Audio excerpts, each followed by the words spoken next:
శ్రీ సత్యసాయి జిల్లా పుట్టపర్తి ప్రశాంతి గ్రామం Sathya Sai super speciality hospital సమీపంలో మంతుబాబు హల్చల్ చేశాడు.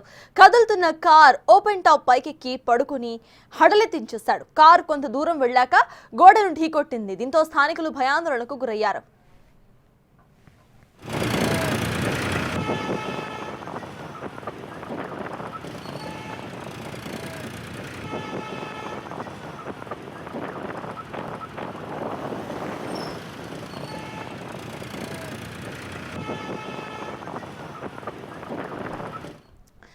ఇదే అంశానికి సంబంధించిన పూర్తి డీటెయిల్స్ మా ప్రతినిధి యోగానంద్ అందిస్తారు. యోగానంద్, చెప్పండి, డేంజరస్ గా అక్కడ కార్ యాక్సిలరేటర్ తొక్కేసి ఆ తర్వాత పైకెక్కి పడుకున్న విజువల్ మనకు కనిపిస్తోంది.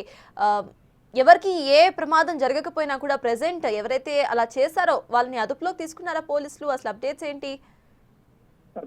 పుట్టపర్తి ప్రశాంత నిలయంలో ఏదైతే ఆధ్యాత్మిక కేంద్రం కూడా ప్రసిద్ధి చెందింది, ప్రపంచంగా కూడా ప్రసిద్ధి చెందింది. కానీ ఇటువంటి ప్రదేశంలో కూడా మందుబాబు డేంజరస్ స్టంట్ కూడా చూస్తూ ఉన్నాం. కారు పైకి ఎక్కి పడుకొని కింద డ్రైవ్ చేయడం, అలాగే దాని పిట్టగోడు ఢీకొని గాయపడ్డాడు. అయితే ప్రస్తుతం ఆ వ్యక్తి పోలీసులు అదుపులో ఉన్నట్టు తెలుస్తోంది.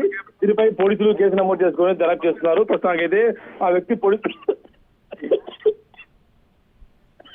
రైట్. అయితే యోగానంద్, ప్రెసెంట్ ఆ కార్ లో డ్రైవింగ్ చేస్తోంది వేరే వ్యక్తి అక్కడ డ్రైవింగ్ పొజిషన్ లో ఉన్నారా, లేకపోతే అసలు ఎవరు లేరా? అంటే చూడ్డానికి లోపల ఎవరో ఉన్నట్టుగానే కనిపిస్తోంది. దానికి సంబంధించి పోలీసులు ఏమైనా చెప్పారా? ఒక వ్యక్తి పైన మందు తాగి కారు పైన పడుకున్నట్టుగా మరో వ్యక్తి డ్రైవ్ చేస్తున్నాడు. అయితే ఇరువురు కూడా మధ్య మధ్యలో ఉన్నట్టు తెలుస్తుంది. ఈ మధ్య మధ్యలో ఉండగానే వీరు ఒక పిట్టగోడను కూడా ఢీకొని ఆ కారు అక్కడ ఆగిపోవడంతో ప్రమాదం తప్పే చెప్పు, లేకుంటే ఇరువురు మధ్య మధ్యలో ఉండటంతో అక్కడ భక్తులపై కూడా కారు దూసుకెళ్లే అవకాశం కనిపిస్తుంది. దీంతో పోలీసులు ఇరువురి మీద కేసు నమోదు చేసి దర్యాప్తు చేస్తున్నారు. సర్తాజ్. Thank you Yoganand.